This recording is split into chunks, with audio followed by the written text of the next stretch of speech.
¿Qué tal? ¿Cómo están? En esta ocasión estamos en un capítulo nuevo acerca de algún tópico que nos va a interesar bastante. Y les damos la bienvenida acá a este espacio en esperanzanorte.mx. En esta ocasión estamos con Edison. ¿Cómo estás, Edison? Muy bien, Gadel. Muchísimas gracias por la invitación. Es un privilegio y una bendición poder estar aquí con ustedes. Claro que sí, gracias. Y recuerde, si usted tiene alguna duda, pregunta, no duden en comunicarse al número 826-161-2213. Y el día de hoy vamos a estar conversando acerca de un tema bastante interesante. El tema lo podemos titular de diferente forma, pero vamos a presentar la esencia, que es sobre la parte de el estado de los muertos. ¿Qué piensas sobre ello, Edison? Creo que es un tema muy controversial en la actualidad, pero porque hay diferentes enfoques, hay diferentes opiniones, de las cuales creo que entra un aspecto un poco más emocional. Okay. Es decir, podemos tener alguna idea, podemos definir el estado de los muertos, pero ¿qué pasa con aquellas personas que han perdido un ser querido y están deseosos de poder contactarse de nuevo con ellos, ¿no? Entonces, ¿cómo puedes abordar también esa parte, ¿no? Entonces, también nosotros como creyentes y también nuestras creencias están basadas en la Biblia, tenemos la verdad a través de la luz de la Biblia, pero también tenemos que tener ese sentido de cómo compartir esa verdad, ¿no? Correctamente, y también entendiendo que pues somos seres emocionales con sentimientos, pero también esos sentimientos, nosotros tenemos una palabra que siempre utilizamos, que es esperanza. Perfecto. ¿Verdad? Entonces creo que el estado del muerto va ligado a esta palabra, que es esperanza, y la esperanza te ayuda a poder visualizar un poco más allá de lo que en ese momento puedes sentir. Y claro, como tú mencionabas al inicio, realmente el estado de los muertos o la parte de este tema de la mortalidad, creo que toma fuerza cuando lo llevamos a las emociones. Uh-huh. Porque realmente, si nos ponemos a pensar, no extrañamos tanto a la persona, sino los momentos que pasamos y queremos volver a recordar esos momentos. Entonces, creo que la emoción está ahí. Y muchas veces somos crudos al abordar el tema del estado de los muertos sin tomar en cuenta las emociones. Así es. Obviamente tenemos que presentar lo que dice la Biblia, que igual viene cargado de emociones positivas, uh-huh. Pero a veces nuestro lado humano pues comienza a menguar en ese sentido. Entonces creo que sí, hablar del estado de los muertos es abordar el aspecto emocional, que es muy importante, porque no es lo mismo abordar o hablar de, no sé, María. ¿Quién es María? De la misma manera de hablar de quién fue María para ti. Porque por un lado María puede ser una persona pues pública, pero quién fue María para esa persona, ese familiar, ese padre, ese hijo, ese hermano, ese primo. Y ahí entra la parte del estado emocional. Exactamente. Y creo que es una parte fundamental entender cuál es la perspectiva de las personas con respecto al estado de lo muerto, pero más allá, cuál es la perspectiva de la persona al perder un ser querido, ¿no? Y creo que más adelante vamos a platicar sobre una película que fue muy famosa, ¿no? Claro que sí. Y eso me lleva a pensar que, como tú bien lo mencionas, las personas no extrañan a la persona que ya ha fallecido, sino extrañan los recuerdos, ¿no? Pero la pregunta es, ¿extrañar es malo? No. No es malo. Sino es, ¿qué haces con ese sentimiento después? ¿No? ¿Qué crees con ese sentimiento después? Ese sentimiento en ti, ¿qué genera? Porque yo puedo extrañar algo, puedo extrañar desde una mascota hasta un ser querido, pero ese sentimiento qué hace conmigo? Me lleva a hacer cosas incoherentes, me lleva a pensar cosas incoherentes, me lleva a decir cosas incoherentes, ¿correcto? Entonces, nosotros ¿cómo podemos compartir que ese sentimiento en ti sí genere, o sea, que lo puedas vivir? Porque no queremos decir, no, estás mal con ese sentimiento. No, el sentimiento es correcto. O sea, una pérdida duele y tienes que vivirlo. Pero ahora, ¿qué haces con ese sentimiento?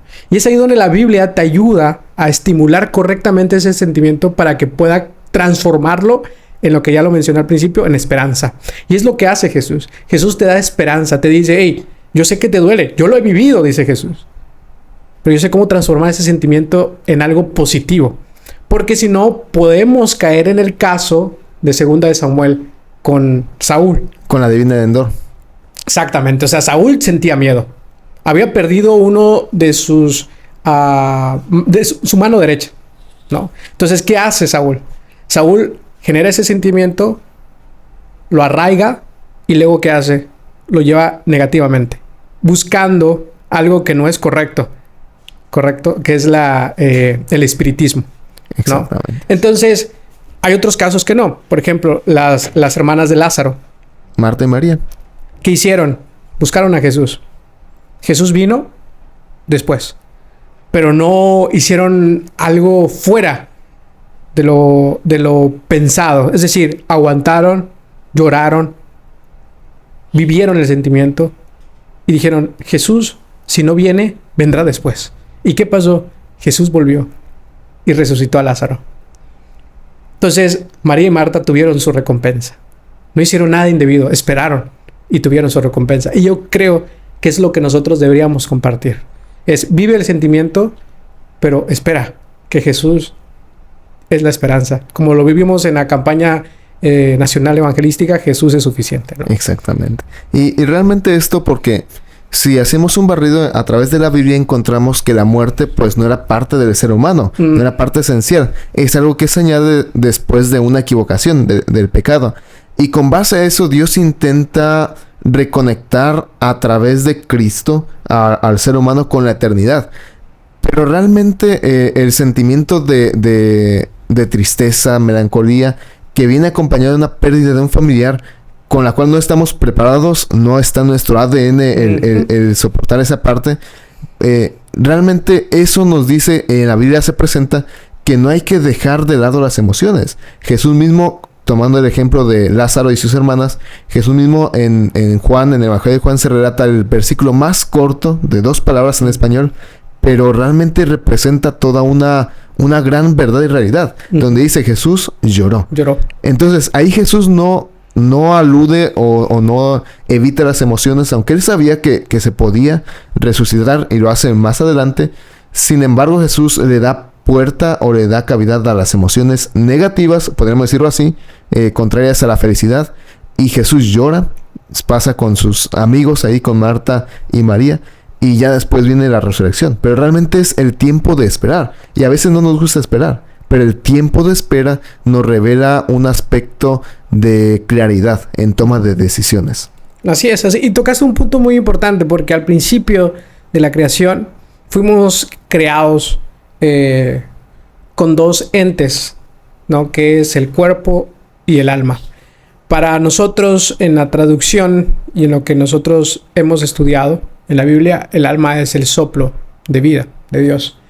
Cuando Dios crea a Adán como el primer humano y por consecuencia luego crea a Eva, Adán hace la forma física y luego le da el soplo de vida. Y luego dice el alma viviente, ¿no? El alma viviente era una unión entre el cuerpo y el alma. Por eso es el alma viviente, porque el alma sin cuerpo no es viviente. Y el cuerpo sin alma tampoco es viviente. Entonces, la unión de estos dos es el alma viviente. ¿Qué sucede? El pecado entra. Y el pago del pecado es muerte, ¿verdad? Eso lo sabemos muy bien, tristemente. Pero como tú bien mencionaste, el humano no fue creado para morir. Por eso nosotros tenemos miedo a morir. Es un sentimiento. O sea, aun cuando estemos preparados, como los apóstoles en la iglesia primitiva estaban preparados para morir, no significa que no tenían miedo a morir. Tenían miedo a morir. Entonces, morir no es la naturaleza del humano. El pecado ha generado eso. Es el sentimiento negativo. Ahora, cuando nosotros leemos la Biblia, entendemos que morir en Cristo no es pérdida, sino es ganancia, ¿verdad? Y eso es el sentimiento que te da Jesús. Transforma lo negativo a positivo. Entonces, híjole, la verdad que la parte fundamental del estado de los muertos, la parte fundamental del alma viviente es Cristo Jesús. Porque Cristo Jesús transformó lo negativo a positivo. Y como tú bien dijiste, Jesús es el puente entre lo no eterno y lo eterno. Exactamente. Y retomando ese punto, que igual ahorita vamos a abordar sobre algo que vimos a mis alumnos de un hombre que tenía un plato grande. realmente Jesús su parte humana no estaba preparada para la muerte. Porque incluso Jesús dice en el Getsemaní: Padre, si es posible que de mí pase esta copa, que así sea, pero que no se haga tu voluntad. O sea, Jesús tuvo miedo a la muerte, porque la muerte no es algo natural al que el ser humano esté preparado, como por ejemplo la parte del amor. Que el amor, por otro lado, sí viene desde la eternidad, de la parte de la creación de Dios, y el ser humano pues acepta más fácilmente el amor y se siente muy padre la parte del amor y tener personas que te agraden, personas que se preocupen por ti. Sin embargo, la muerte pues es esa separación donde si Jesús no hubiese venido, hubiera sido una separación eterna. Exacto. Entonces, realmente hablar de la muerte, tenemos que acompañarlo con realmente evangelio, la parte de Cristo. Cristo viene a morir, paga nuestros pecados. Sí es una separación, pero es una separación temporal. Y los que mueren en Cristo vivirán. Mas los que mueren sin Cristo, pues lamentablemente seguirán muertos. Sí. Entonces, con base a esto, me gustaría escuchar qué opinas tú respecto a la ideología diferente a lo que presenta la Biblia. Porque la Biblia presenta que cuando el ser humano muere, pues hasta ahí termina, es como un stop, termina aquí, y después de ahí ya no hay nada más para el ser humano. Sin embargo, Platón, desde el punto de vista filosófico, presentaba un argumento un poco diferente, que como decíamos al inicio, para una persona que está agotada emocionalmente, que está acabada emocionalmente de forma negativa, realmente eso es como un alivio de decir, puedo encontrar otra vez. Exactamente. Depende, como en la teoría de la relatividad, depende del observador, lo que quieres ver, ¿verdad? Einstein decía si ves a alguien que va en un tren y él tira una pelota, el que está adentro del tren va a ver que la pelota va a la velocidad de 27 kilómetros por hora, por ejemplo. Pero el que está fuera del tren va a ver que la pelota va 27 kilómetros por hora más la velocidad del tren. Depende del observador. Ok. Depende de donde tú estás parado, es como vas a interpretar la situación. ¿Correcto? Ahora, hay diferentes perspectivas, como la que tú mencionaste, Platón, y está la perspectiva bíblica. Y aquí es donde entra una palabra muy importante que es la fe. Y tal vez muchos dirán, bueno, yo me quedo con la perspectiva platónica, yo me quedo con la perspectiva bíblica, yo me quedo con otras perspectivas. Es correcto, o sea, no podemos decir, tú estás mal, yo estoy mal. Pero vamos a llevarlo a la parte fundamental, que es qué es lo que me da más, ¿no? Es como cualquier cosa, tú siempre quieres lo mejor de lo mejor. Exactamente. ¿Qué es lo que te da mejor base? ¿Qué es lo que, por lógica, tiene mejor estructura, mejor formación? Entonces, Platón, ¿qué decía? Platón, a través del Fedón, decía que había una dualidad de cuerpo y alma, ¿no? Y esto es un poco interesante porque entra una perspectiva que es, ¿qué haces en este mundo? ¿Cuál es el objetivo de este mundo? De que tú hayas venido a este mundo, ¿no? Entraríamos en otros aspectos, por ejemplo, físicos del Big Bang o de la teoría de Darwin, ¿no? Entre otras cosas, pero si nos basamos solamente en que tienes un propósito en este mundo, ¿cuál es el propósito? ¿No? Y si mueres, ¿qué pasa después de la muerte? Si existe algo después de la muerte, ¿no? Ahora, lo voy a poner de esta manera. La Biblia dice que después de la muerte no hay nada, que es un sueño, ¿verdad? Pero no significa que vamos a dormir. Significa que nuestra mente entra en un estado... significa que pareciera que entramos en un estado de solamente dormir, descanso. Pero no es así. La Biblia dice que sí, pareciera que es un sueño, pero el cuerpo regresa a la tierra porque Dios, Jesús, que fue el creador, nos formó a través de la tierra el cuerpo físico, y el soplo de vida que salió de Dios, de Jesús, regresa a Jesús, ¿verdad? Ninguno de estos dos viven de manera individual. Solamente pueden coexistir si están juntos. Es decir, pueden coexistir. No pueden existir individualmente. Platón lo maneja diferente. Platón dice, sí, el cuerpo puede vivir y el alma también. Y hay un espacio que le llama espacio de ideas. Dice que ahí el alma vive en el espacio de ideas y el alma aprende a vivir en virtud y honestidad. Y cuando ya aprendió, es enviado a un cuerpo para que ayude al cuerpo a vivir en este espacio de en este espacio de virtud y honestidad. Pero si no lo logra hacer y muere, el alma regresa otra vez a este espacio de ideas, pero si no lo hizo correctamente, es reencarnado otra vez en otro cuerpo para que aprenda a purificarse. Y así, iterativamente, sucede esto. Entonces, la pregunta es, ¿existirá eso o no existirá? Sinceramente, yo no le veo pies ni cabeza, porque si me voy y lo comparo con la Biblia tiene perspectivas más sólidas, ¿no? Que es, mueres, el soplo de vida regresa al Creador y tu cuerpo regresa a la tierra. Pero hay algo después de esto, sí. Y esa es la esperanza en Jesús. Jesús dijo, yo vine para daros nueva vida. Jesús, cuando venga por segunda vez, que es lo que creemos nosotros, Jesús va a decir a aquellos que vivieron por Él, vivieron para Él, dirá, levántense. ¿Qué va a suceder? El cuerpo va a levantarse la tierra y el soplo de vida va a regresar otra vez de Jesús y seremos otra vez con vida. Exactamente.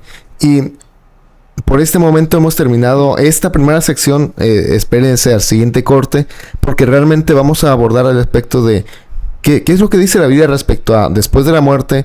¿Qué pasa con mi cuerpo si yo, por ejemplo, quedo, no sé, sin un pie o sin un brazo y muero así? ¿Qué pasa cuando resucito?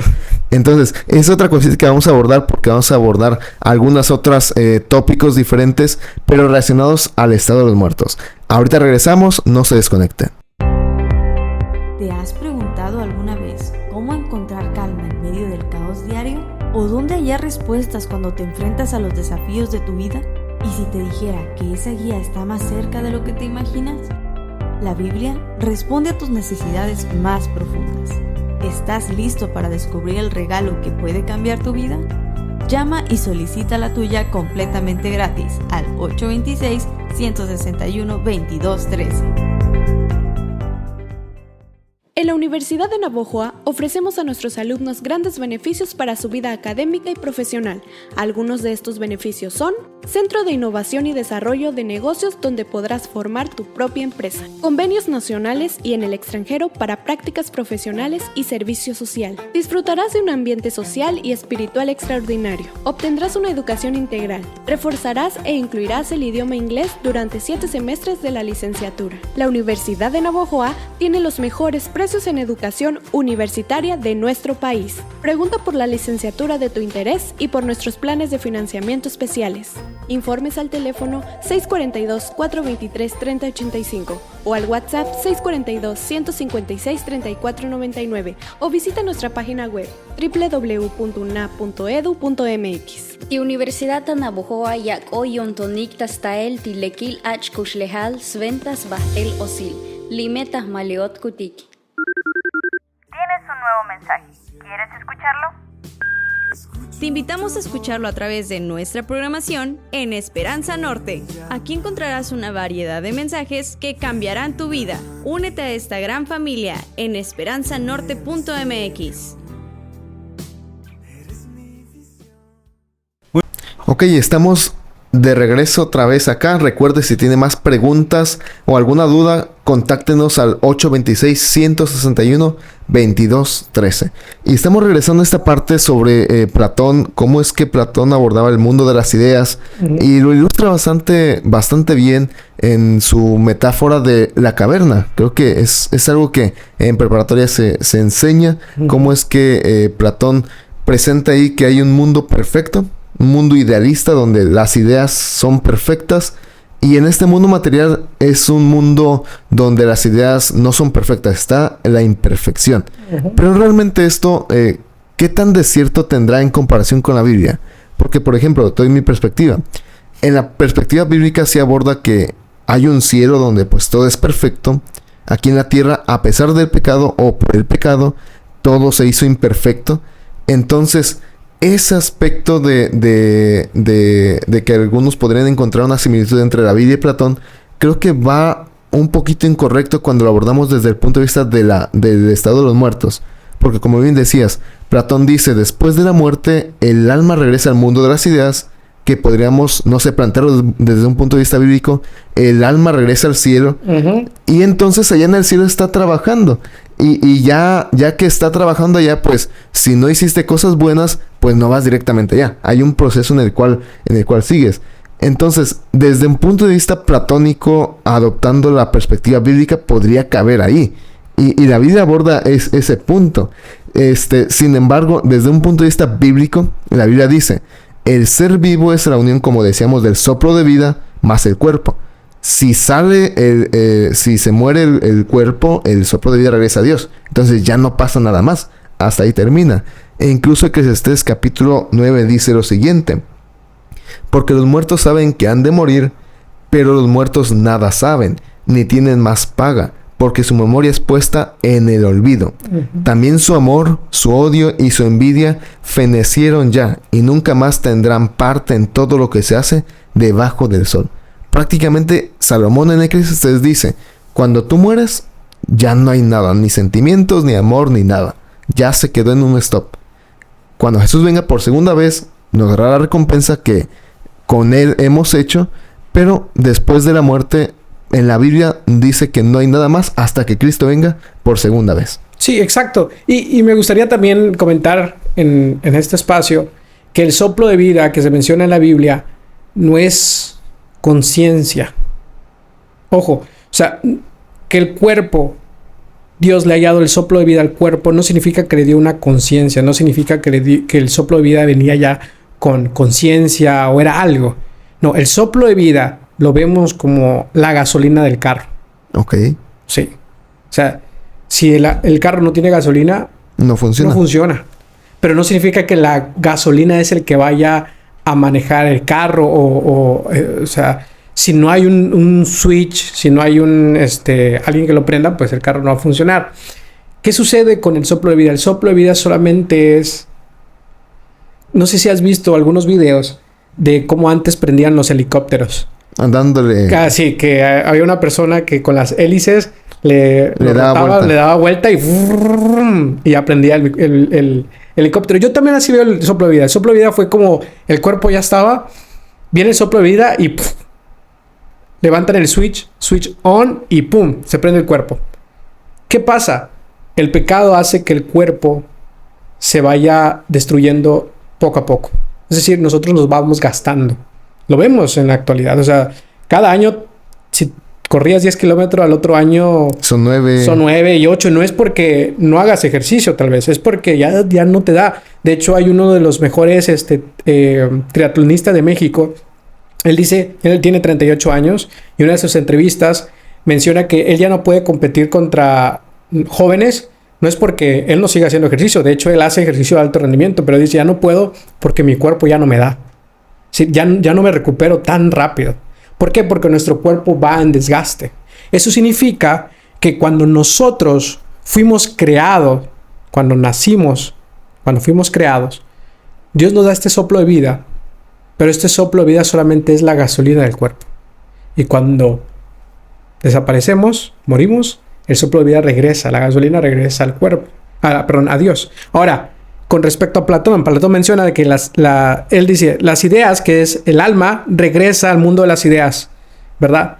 Si el soplo de vida tuviera conciencia, que esa es otra cosa que podemos abordar, si tuviera conciencia y regresar a Dios, pues entonces significa que allá la conciencia estaría iterando para ser mejor y luego regresaría a nosotros otra vez. Es mentira, porque si lo vemos de perspectiva médica, ¿cómo podemos explicar la parte compleja entre la unión del cuerpo y la conciencia?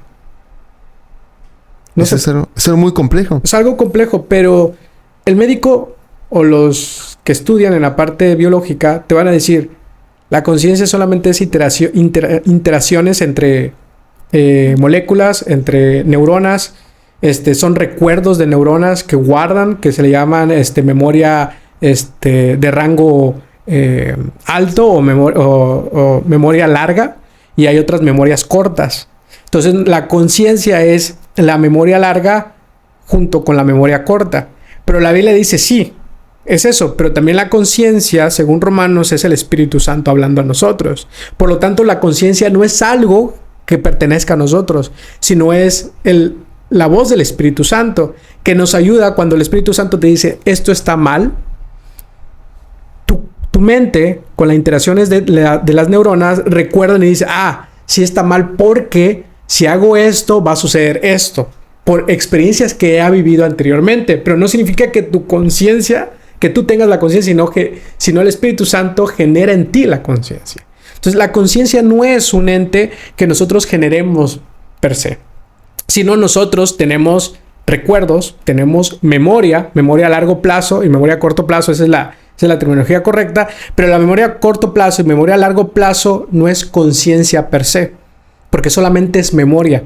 La conciencia es aquella que te dice qué es correcto y qué es incorrecto, y eso proviene del Espíritu Santo, ¿no? Y esa es la diferencia con Platón, porque ¿quién le dice al alma qué es lo correcto o lo incorrecto? Si llega allá al mundo de las ideas, entonces significa que hay como un referí, un árbitro que te diga, oye, alma, hiciste esto bien, hiciste mal, mejoran esto, mejoran lo otro. ¿Quién le dice eso?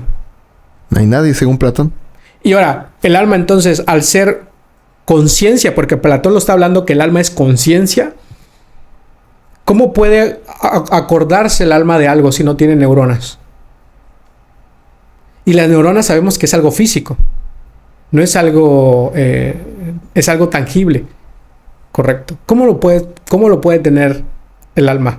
Aquí podríamos deducir lo que dice Génesis, de que la unión del cuerpo y el espíritu hace una sola cosa. Entonces, nuestra parte física está interconectada con la parte de lo que algunas veces llamamos espiritual, como nuestras decisiones, como nuestra conciencia, porque a fin de cuentas, lo que yo hago con mi cuerpo influye y repercute en mi mente, en mi toma de decisiones. Lo que yo como, lo que yo practico, lo que yo veo, repercute en lo que yo hago.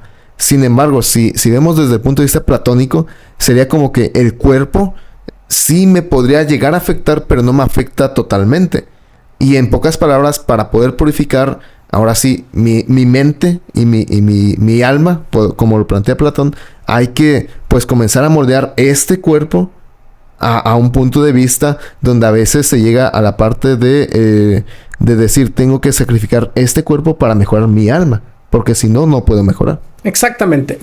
Y lo vamos a ver con un ejemplo bien práctico. Es decir, imagínate que vas manejando y chocas a un auto que estás estacionado. Porque tú ya viste videos, porque alguien te lo contó, tú sabes, a través de la memoria a largo plazo, dices, híjole, choqué y va a pasar algo.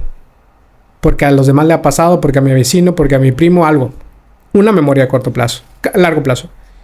Ahora, la pregunta es, ¿esa memoria a largo plazo te dice si está bien o está mal? No, te está diciendo que va a pasar algo negativo, que va a haber una consecuencia, pero no te dice si ese acto está bien o está mal. ¿Ves la diferencia? ¿Qué te dice que está bien o que está mal? El Espíritu Santo. El Espíritu Santo te dice, eso está mal. Porque aunque no haya ningún afectado físicamente, pero eso le pertenece a alguien, a tu prójimo, y el prójimo pues tendrá que pagar por eso y pues va a tener gasto y puede generar cosas negativas a tu prójimo. Por lo tanto, está mal lo que hiciste. Pero si el Espíritu Santo no te hablara, tu propia interacciones entre tus neuronas no te estaría diciendo si está bien o está mal. Solamente te estaría diciendo que va a pasar algo por las vivencias anteriores. Ahí entraremos en algo que se llama, la verdad es relativa o absoluta. Porque, o sea, por ejemplo, saliéndose un poco del tema, abordando esto, porque igual la muerte tiene que ver con la parte de la verdad. Porque, por ejemplo, si decimos que la muerte, bueno, el alma es inmortal, entonces la muerte no es del todo real. Y si la muerte no es del todo real, entonces el pecado no es del todo real. Porque la paga el pecado de la muerte. Y si el pecado no es del todo real, entonces la ley que se presenta en la Biblia, en Éxodo 20 y en Deuteronomio 5, tampoco es tan real. Porque pues si no hay un pecado universal, pues tampoco hay una ley universal. Y si la ley no es tan real, no es universal, entonces el carácter de Dios pues no es tan real ni tan universal.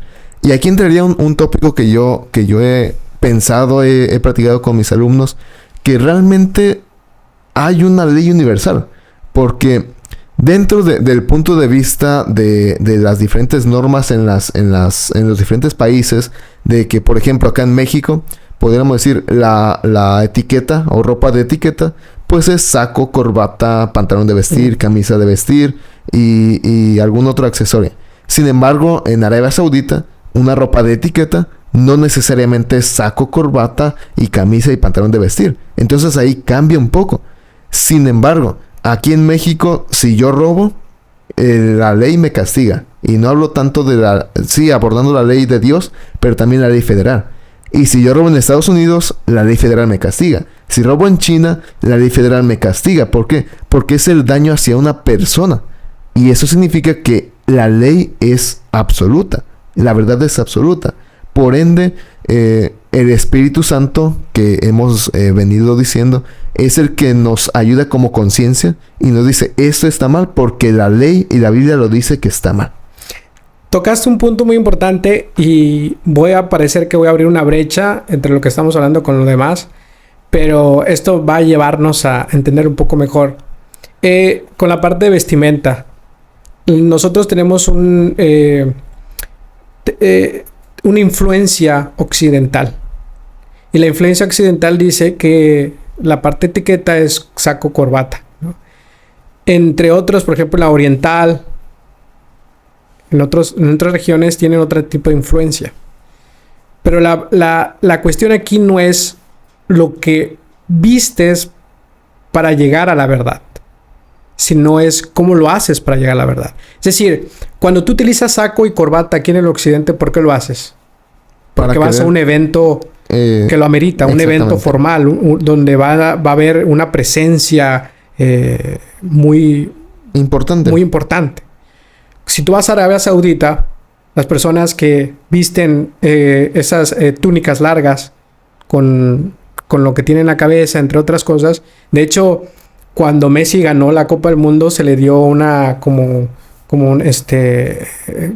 ya no recuerdo cómo era. Una bata, algo así, porque esa bata representaba como honor o algo por el estilo, ¿no? Es decir, representa lo mismo.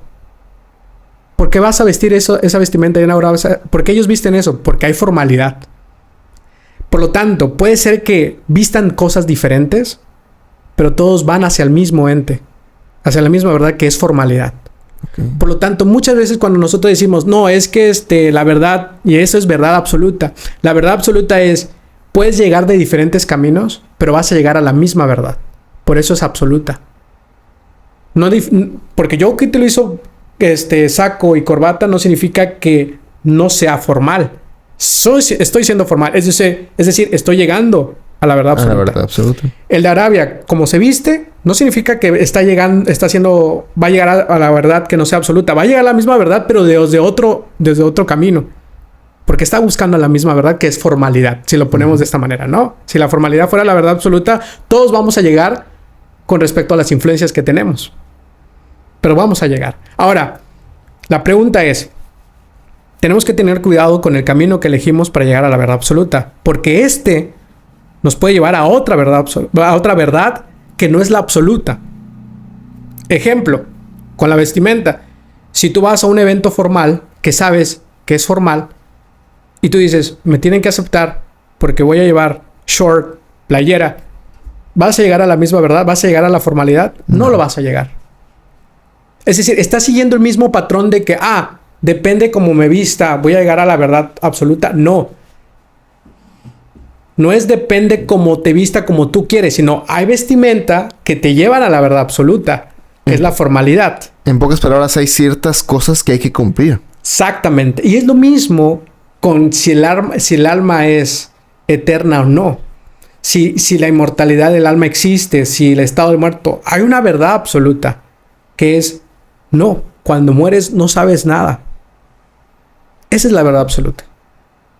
Y es la misma aquí o en otros lados, ¿verdad? Muchos creen que las formas por ejemplo, Platón dice, hey, yo estoy llegando a la verdad absoluta. No es cierto, Platón. Porque la verdad absoluta estás utilizando otro tipo de vestimenta que no te va a llevar a la verdad absoluta.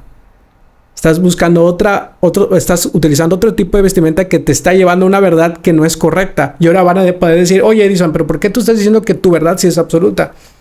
Bueno, porque hay algo que se llama lógica, ¿verdad? Y ahí es donde podemos debatir este punto. A través de la lógica. La lógica me dice, fuimos creados por Dios. Nadie no lo ha demostrado. Fuimos creados por Dios. Entonces, al ser creado por Dios, seguimos bajo las normas de Dios. Y las normas de Dios dice, después de que mueras, nada sabes. Por lo tanto, esa es la verdad absoluta. ¿Cómo llego? A través de la Biblia. Es la única manera. Exactamente. Y pues, no se olvide, regresamos en un corte. Regresando vamos a platicar sobre una película bastante interesante que vi esta semana. Entonces les invito a regresar y como les he dicho, si tienen alguna pregunta, alguna duda, no duden en comunicarse al 826-161-2213. ¿Irá la luz? ¿Podré manejar bien? ¿Mis padres estarán bien? ¿Me quedaré sin trabajo? ¿Veré a mi familia de nuevo? Quisiera que se...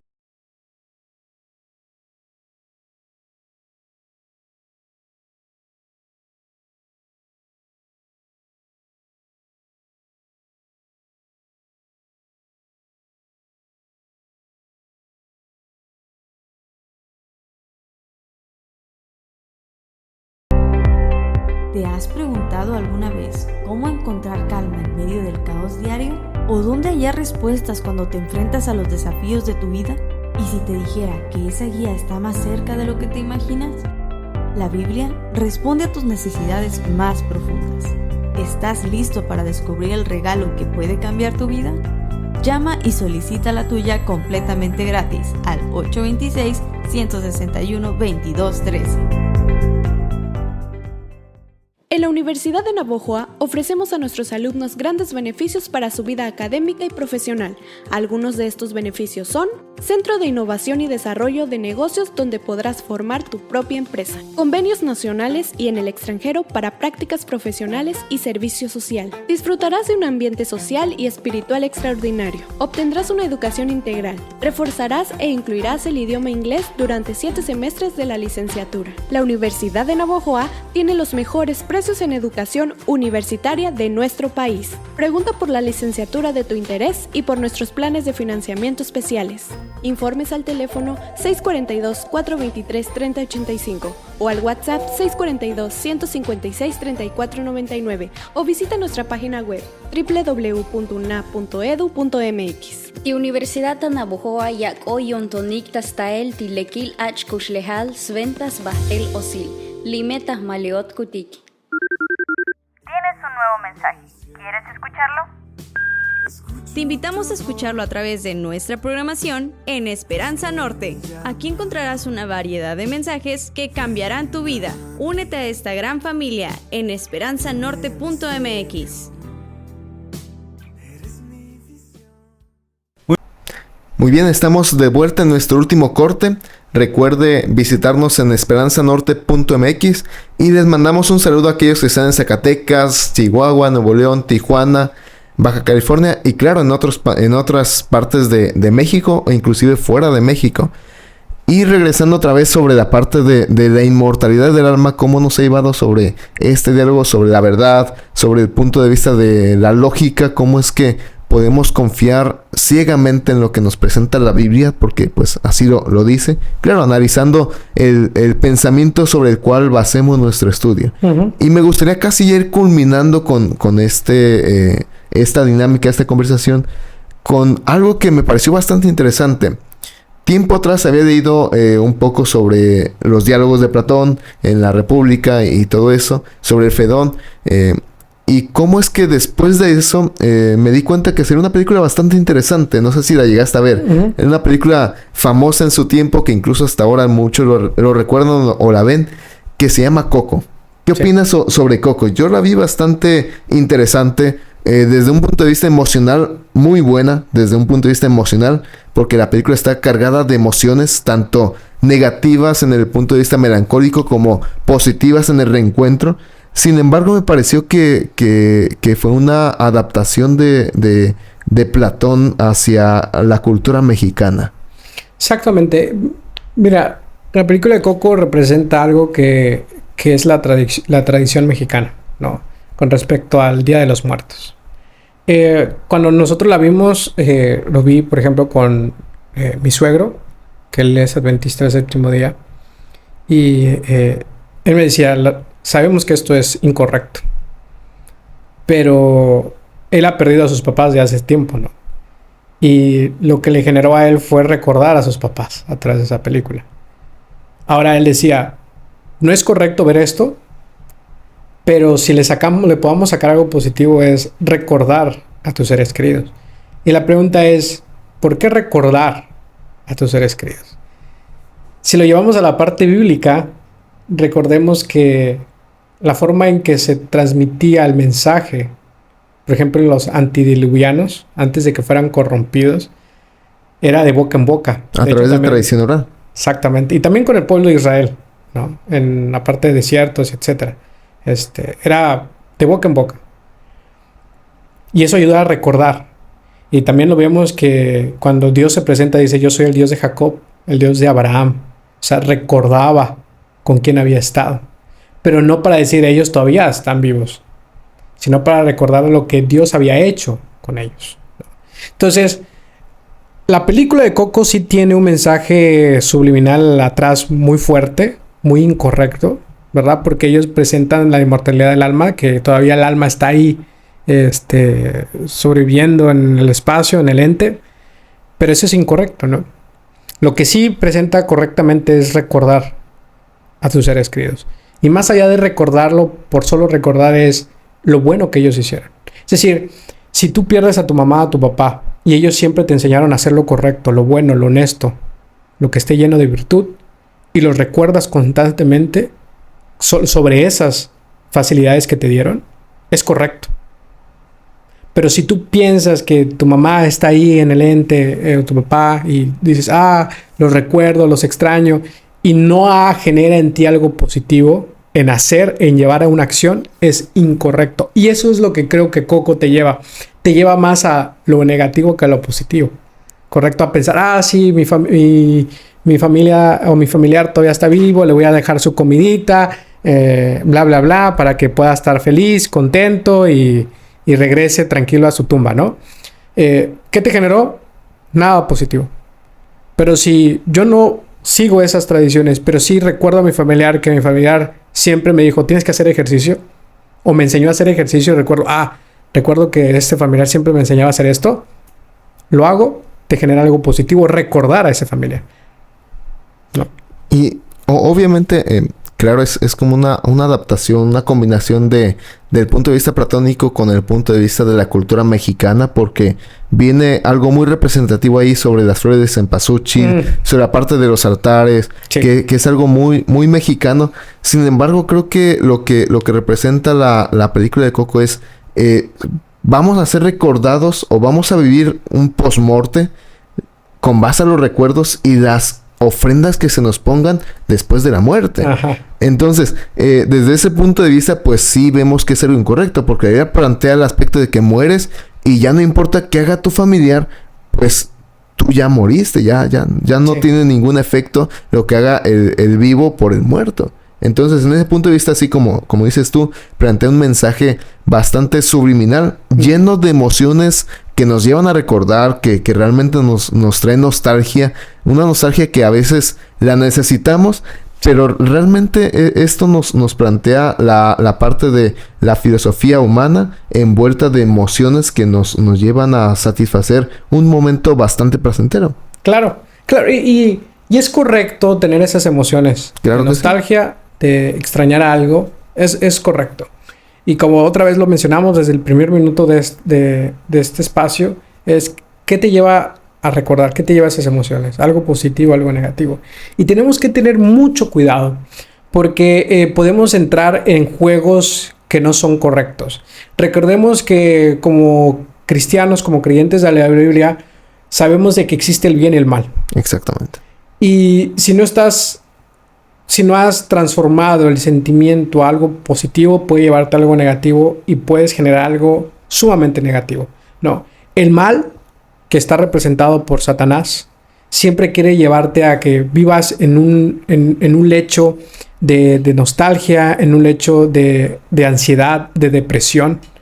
Pero lo bueno quiere que vivas con esperanza, vivas con virtud, vivas con propósito. Entonces, cuando tú pierdes a un ser querido, ¿dónde quieres vivir? ¿En el lecho de la depresión, de la ansiedad, o en el lecho de la esperanza, con un propósito de que hay algo que te está esperando allá? Correcto. Entonces, hay que tener cuidado. La película de Coco es una película muy nostálgica, pero la pregunta es, ¿a qué te lleva? Al hecho de la depresión, de la ansiedad, de decir, mi familiar todavía está viviendo ahí en el ente del post-mortem, en todo eso. O quieres vivir en lo correcto, diciendo de, oye, Jesús te dice, si tu familiar murió creyendo en mí, entonces, si tú crees en mí, ten por seguro que cuando yo venga por segunda vez, lo vas a encontrar. Exactamente. Entonces, ¿qué te genera eso?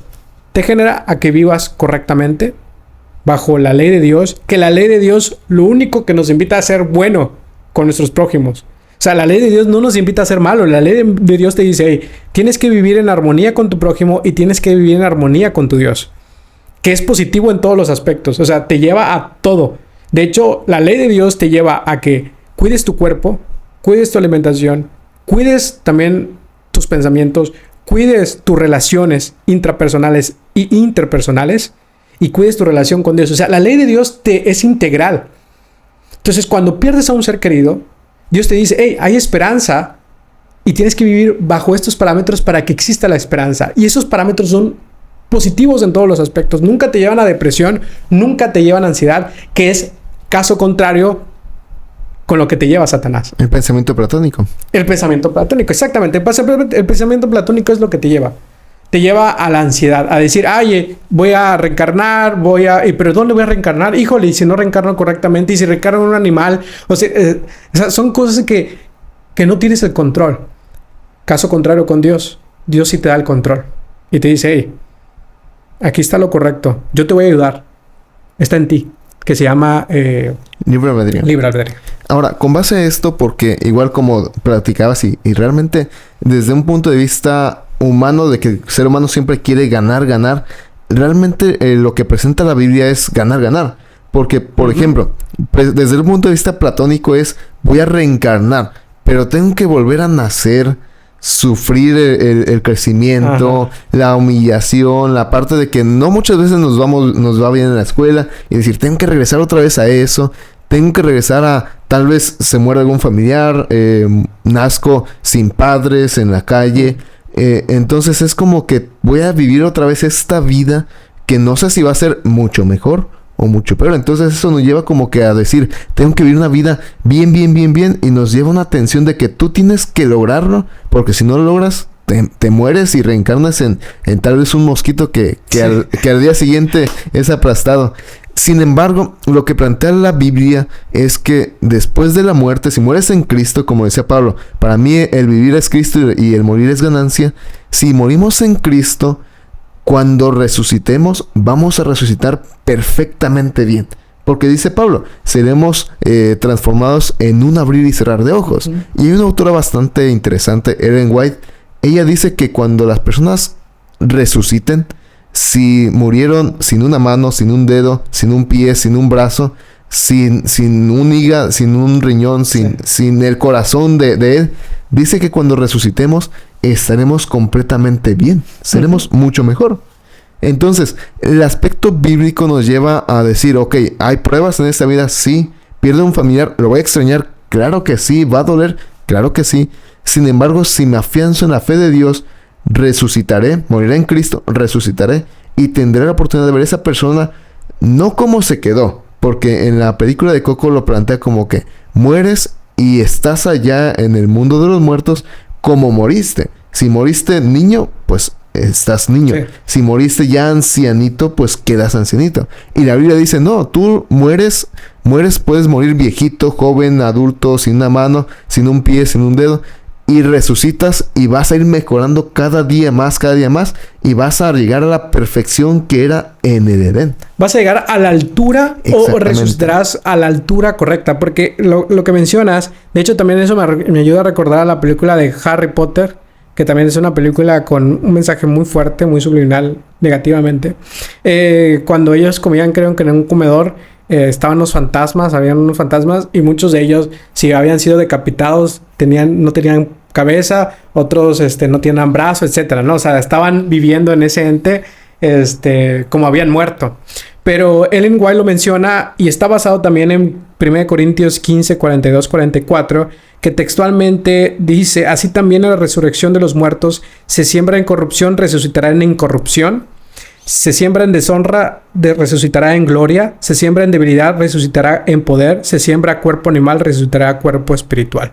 Cuerpo animal no es el cuerpo que nosotros creemos, sino el cuerpo terrenal, ¿no? El cuerpo que, como tú bien dices, que ha vivido estuvo golpeado por el pecado. Va a resucitar en un cuerpo perfecto, a la altura correcta. Yo siempre lo digo, vamos a resucitar a la altura como fue creado Adán, por ejemplo. Okay. ¿No? O sea, con toda esa perfección que Adán representaba, vas a llegar a eso. O sea, y es lo que Jesús espera de nosotros. Por eso Jesús te dice: hey, ustedes no pueden. ¿Quién puede agregarle un codo a su altura? Dice Jesús. Porque nadie. Es imposible, nadie. Pero lo que sí puedes trabajar es en tu carácter. Porque cuando seas resucitado, llegarás a la altura del cuerpo físico, pero el cuerpo, la parte mental, la que tú trabajaste en aquella tierra, es la que también va a ser transformada ya, pero va a ser transformada desde la perspectiva en que tú trabajaste en ella, en el carácter, ¿no? Ahora, Platón, a través de varias representaciones, como podemos ver con la película de Coco, otras películas que representan la muerte, también nos lleva a pensar de que la muerte es un proceso negativo, más allá es un proceso de horror, de terror. Y lo vemos que en la Biblia la muerte, que si la tomamos en Cristo Jesús, es un proceso de salvación, de esperanza, de gloria. Entonces, la pregunta que yo le podría dejar a mis amigos que escuchan esto es: ¿tú qué tipo de perspectiva quisieras tener sobre la muerte? ¿Una perspectiva de terror, de horror, una perspectiva de esperanza, de gloria, de felicidad? Es decir, si nos toca morir y Edison es resucitado en Cristo Jesús, que yo espero que sí, yo quisiera vivir en esperanza ahorita que tengo vida. Ya después ya no sabré, pero para mientras yo quiero vivir en esperanza, y es lo que me mantiene todos los días feliz, contento cuando me levanto. Y desde un punto de vista humano, leía una frase hace algún tiempo en algún libro que decía: no porque tengas sed bebas del vaso del veneno. Y a veces igual yo no he experimentado una muerte muy cercana en mi familia, lo he visto en mis amigos, pero no siempre, o sea, no siempre es lo mismo, porque a veces uno por empatía dice: te entiendo, pero realmente pues uno no entiende. La persona está viviendo su sufrimiento, su mundo desmoronarse. Pero desde un punto de vista humano, muchas veces cuando perdemos algo desde el punto de vista emocional, porque igual lo vemos desde un punto de vista físico, sí, se perdió la cercanía, pero el punto de vista emocional es algo muy complicado. Y lo veo desde la historia de Moisés. Moisés, muchas veces lo juzgamos, y no quiero justificarlo, pero a veces lo juzgamos mal. Y vamos a tratar de entender un poquito esa parte, porque Moisés, cuando saca al pueblo de Israel, él batalla muchas veces con ellos. Y llega un punto donde Dios dice: ¿quieren agua? Bueno, Moisés golpea la roca. Y en la segunda vez Dios le dice: Moisés, háblale a la roca. Pero Moisés golpea la roca, y la pregunta es: ¿por qué la golpea? Y vemos un versículo antes y dice que Moisés había perdido a su hermana María. Y cuando regresamos a Éxodo, vemos que María, para el pueblo de Israel, fue una profeta o una líder la que estaba con Moisés al lado ahí apoyándolo. Pero para Moisés, María fue aquella que lo cuidó de niño, que lo cargó, que estuvo con él en los juncos, en el río Nilo. Entonces, desde la perspectiva de Moisés, María era como que su mundo, porque ya su madre no estaba. Entonces, toda la presión de la muerte de María, llega el pueblo gritándole, diciéndole, Moisés, ábrenos, queremos agua, y pues no de una forma bonita. Entonces Moisés se enoja y golpea la roca. No estoy justificando a Moisés, simplemente hay que entenderlo, porque a veces la muerte nos lleva a un vacío emocional, y por querer llenar ese vacío emocional, realmente recurrimos a ciertas prácticas que no son correctas. Exactamente. Y vamos a lo que decía Platón. Bueno, pues el alma vive y está todavía allá, y te puedes contactar con ella porque todavía vive. Sí, exactamente. Y lo que pasó Moisés es algo que muchos han experimentado, y esperamos de que nosotros no lo experimentemos prontamente. Y si lo hemos de experimentar, la pregunta es, ¿dónde estará basada nuestra esperanza? ¿No? Como yo lo mencioné anteriormente, yo creo en Dios, yo creo en Jesús, y creo en la resurrección que va a efectuar Jesús cuando venga por segunda vez. Y creo que si muero en Cristo Jesús, tengo una esperanza. Y es más bonito también creer que si mis familiares mueren en Cristo Jesús, los veré por otra vez, una segunda vez, ¿no? Entonces, eso a mí me alimenta y me dice, tengo una vida con propósito. Y mi vida con propósito es vivir con Dios por la eternidad, y que mis familiares también vivan por la eternidad con Dios. Ahora, ¿cuál es la acción que yo tengo que llevar? Bueno, si yo quiero vivir con Dios eternamente, pues tengo que basarme en su ley. Y también invitaría a mis familiares, porque yo invitaría a mi mamá, a mi papá, a mi hermana, a mi esposa, a mi esposo, a decir, oye, yo quiero que tú vivas también en la eternidad. Vamos a estudiar juntos. Vamos a seguir a Jesús. Y eso nos va a llevar a tener una esperanza. Porque es muy diferente llegar a tu esposa y decir, oye, no sé en dónde vayas a reencarnar, porque Platón dice que vas a reencarnar. Híjole, ¿dónde vas a reencarnar? Híjole, ¿y cómo le hacemos para que reencarnes en lo que sea posible y nos veamos otra vez? O que seamos esposos, o si reencarnas en un animal y en otro animal que no son de la misma especie. O sea, me doy a entender. La lógica, y otra vez lo que mencionó, la lógica no me dice que es correcto eso. Pero la lógica sí me dice que si Dios nos va a regresar a la vida y nos va a mantener, o nos va a poner en la altura correcta, y si hemos muerto, nuestros familiares cercanos han muerto en Cristo Jesús, o sea, esperando en Cristo Jesús, con la esperanza en Cristo Jesús, voy a vivir con ellos eternamente. Entonces, eso me da felicidad, me da emoción, me da alegría. Claro que sí. Y pues para concluir, recuerden, realmente la inmortalidad del alma está acompañada de emociones. Realmente esas emociones muchas veces queremos llenarlas con un vacío físico. Sin embargo, en la vida encontramos bastantes evidencias de cómo Dios nos presenta la parte de una resurrección y una segunda oportunidad de estar con Él ahí en el cielo, siempre y cuando estemos acompañados de su mano. Les invitamos a estar para la siguiente ocasión. Hemos concluido en esta ocasión con este programa. Edison, muchas gracias. Gracias, Gadiel, por la invitación. Y hermanos, amigos, crean en Jesús, porque es la única esperanza. Claro que sí. Que Dios les bendiga.